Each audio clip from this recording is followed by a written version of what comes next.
Hi folks, here we are again. So this is an old Wrenn 4MT locomotive, and it was sent to me by a chap called Michael recently. He told me that he's been trying to get it to go, and that the motor seems to run okay on its own when tested, and the chassis seems okay, but when he puts the two together, the locomotive just seems to stutter and stop. So let's turn on the power, see what happens. It's just making a humming sound. Try reverse. Yeah, not going at all. So that could be a mechanical issue, but we shall see. So we'll get it to the bench and see what's what. Now, a lot of people have suggested that I use a shunter to push non-runners like this into the shed. The thing is, the traction needed to shove a dead locomotive is more than you might think, especially on an old Wrenn or W locomotive like this, or one of those Hellions that I worked on recently. None of my 060s are up to it.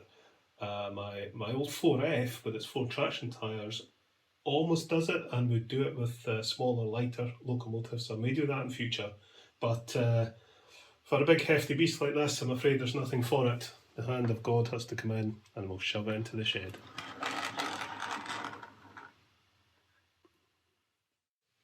So I do love these old Wrenn models, and this is particularly nice actually. It's in excellent condition. One thing I was told about was that the pin here in the valve gear has been replaced with a little screw. I don't mind a little bit of a bodge, you know, if it works, as long as that works, then that's fine. Because, you know, you can't really replace one of those little pins easily. The best thing to do would be to get, you know, try and get a replacement valve gear assembly. But as long as that works, that's fine. Right, okay, we'll get into this. So we shall remove the front bogie. Nice big screws. Come out. There we go. And we'll remove this rear one.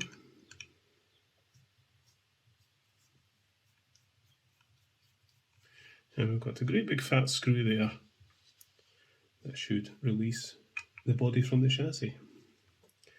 So this should lift off now, like so. The magnet's loose. Right, let's put that somewhere safe. I think all we have to do is really take this apart, and that should be tighter.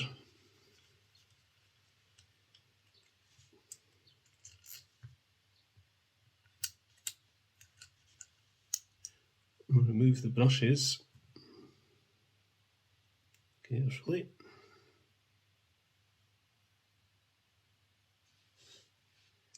This one's stuck in there.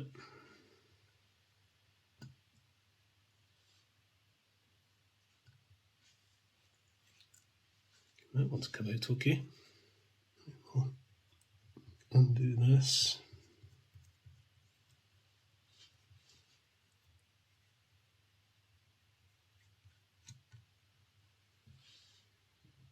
So it should allow me to remove the armature and get that brush out.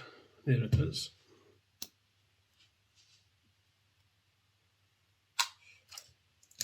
Right, first thing I want to check is how free are these wheels.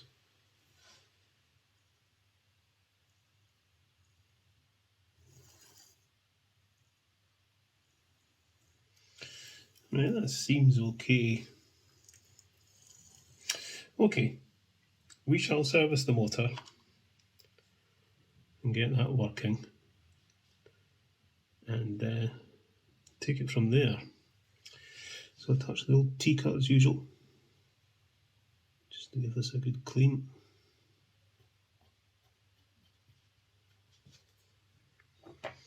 Give it a squish.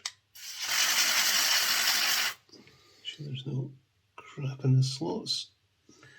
Pop the brushes in some contact cleaner.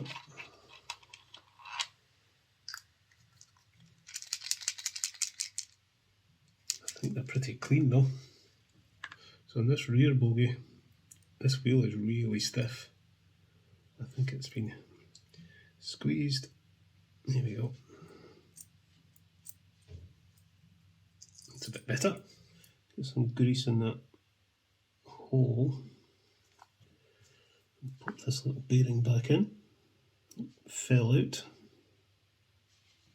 Come on.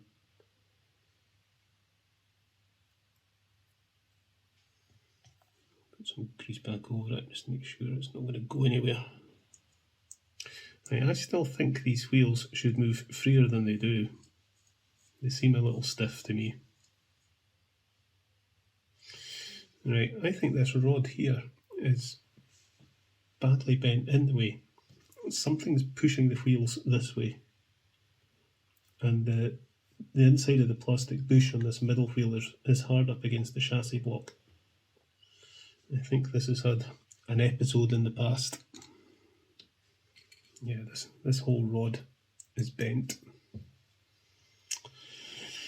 Do I pull it? I really don't like pulling crank pins on these old models. Just don't see there's any way I can straighten that without pulling it. So I think I'm going to give it a go.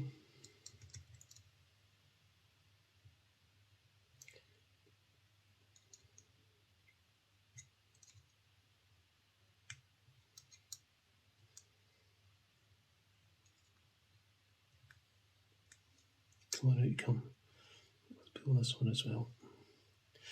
The crank pins actually have plastic bushes, which is quite good. There we are. Wow, is that bent? You can see how bent that rod is there. So now I've got it freed, we can bend it back.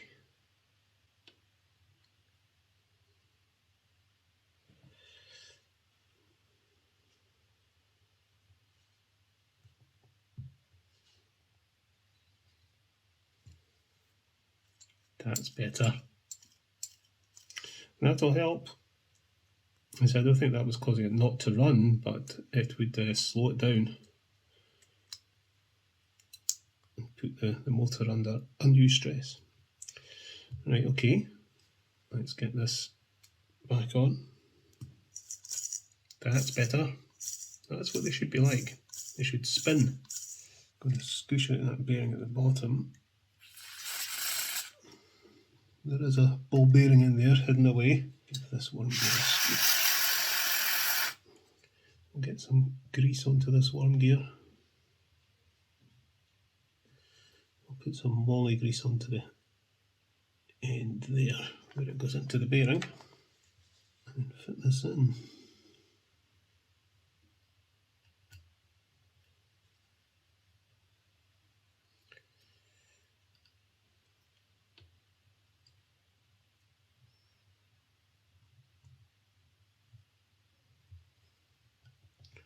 That down until it moves freely, but there's very little movement. Try it at that, and we'll lock it.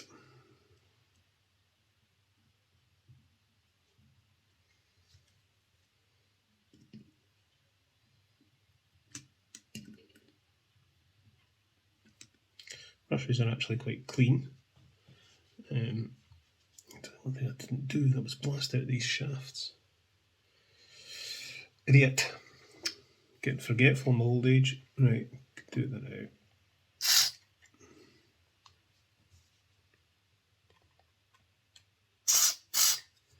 These brushes don't look as if they've been used.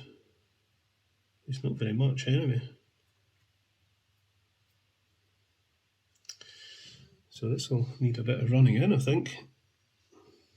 Slip one in there. One in there.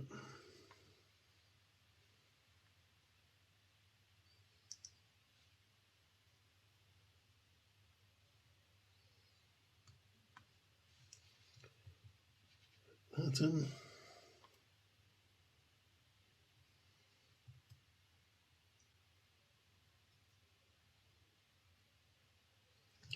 Put that in. And then we just have to do the magnet. Alright, give this a blast.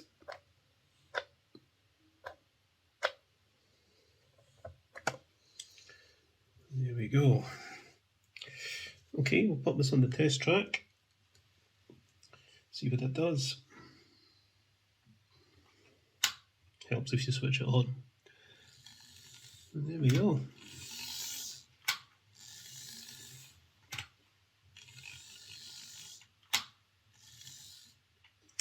Okay, we'll give the linkages a wee bit of an oil. Okay, just going to check the wheel spacing on this, because to me it looks a little wide. 14.2, 14.4. We shall see how it runs on the layout. You know, it'll probably be okay. It just might get a wee bit stumbly on some points, and it might thump a little bit going round the corners or make a slight grinding noise. Let's just put this back together. A little groove at the back to slot in, like that. So simple. Looks fine. We'll give the wheels a wee bit of an oil just on the axles. They're so easy to work on, these models. You know, they're a bit crude and a bit basic, but fabulous old machines. Yeah, front body's a bit stiff.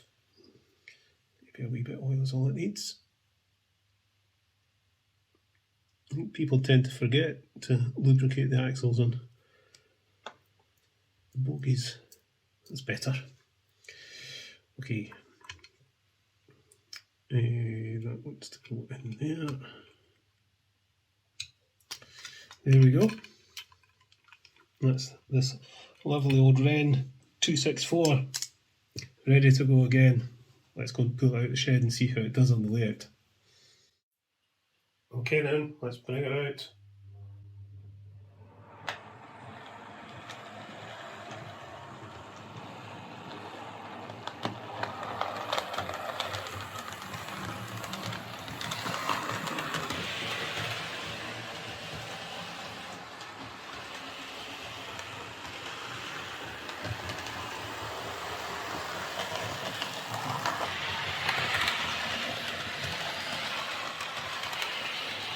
It's hesitating a wee bit on the corners. I think it's the wheel spacing.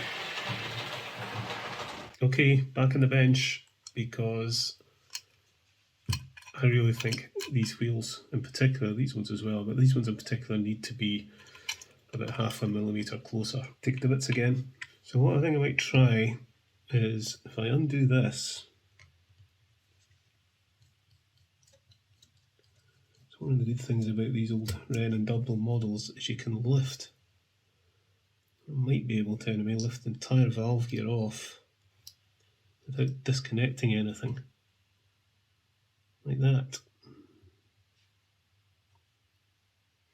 Does at least let me get my hands on it to see if I can just push it together.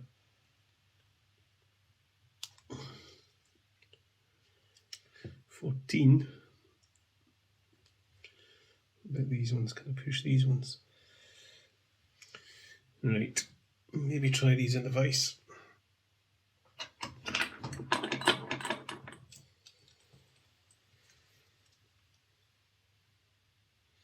The thing is, the plastic bushing and the axle is poking through on both sides now, so I can't put it in the vise.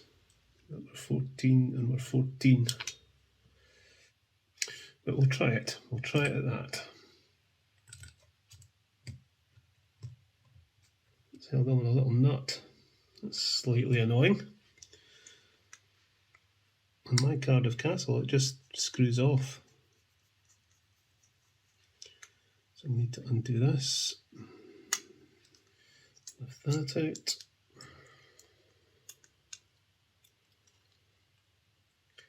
And then I can drop the nut in.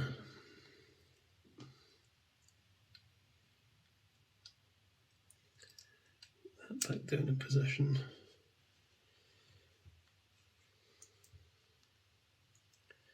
If I can get a turn on that nut.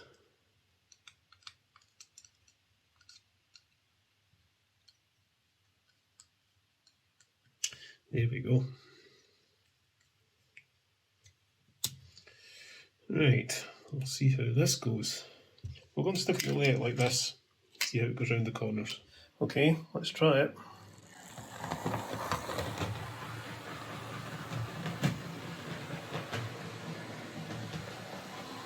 That's better.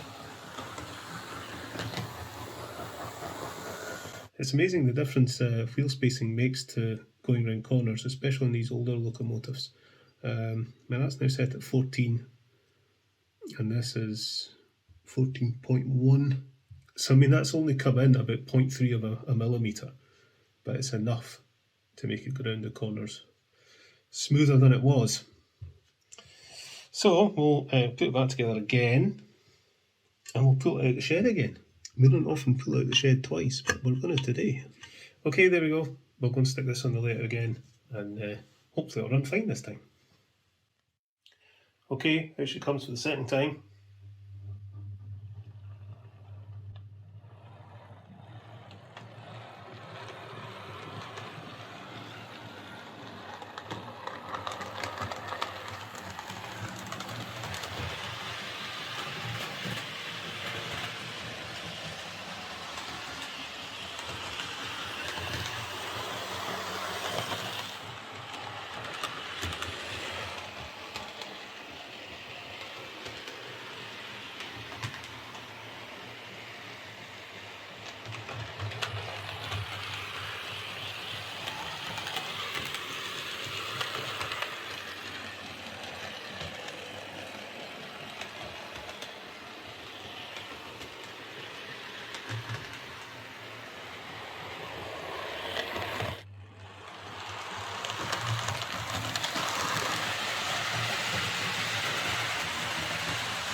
So there we are, that's this old Wrenn 4MT running again. Apart from the bent rods and the slightly iffy wheel spacing, there didn't seem to be too much wrong with that, to be honest. So I'm not quite sure why it wasn't running at all. The magnet still had some strength, and I would have thought that the wheels being, they were a little bit stiff, but not that stiff that I would have thought it would have stopped the loco from running. But, maybe it's just a combination of the slightly stiff wheels and the weakish magnet. Anyway, I sorted the rods out to free the wheels up, remagnetised it, adjusted the wheel spacing a bit, and gave it a light service, and job done. I've said before that these old Wrenn and W models are wonderful little machines, although I find they can be a little bit temperamental at times, but, if they're maintained well, these things will last. Well, they'll certainly outlive their owners anyway, that's for sure. So this one certainly runs nicely now, so I'll get it packed up and sent back to Michael. Okay folks, catch you later.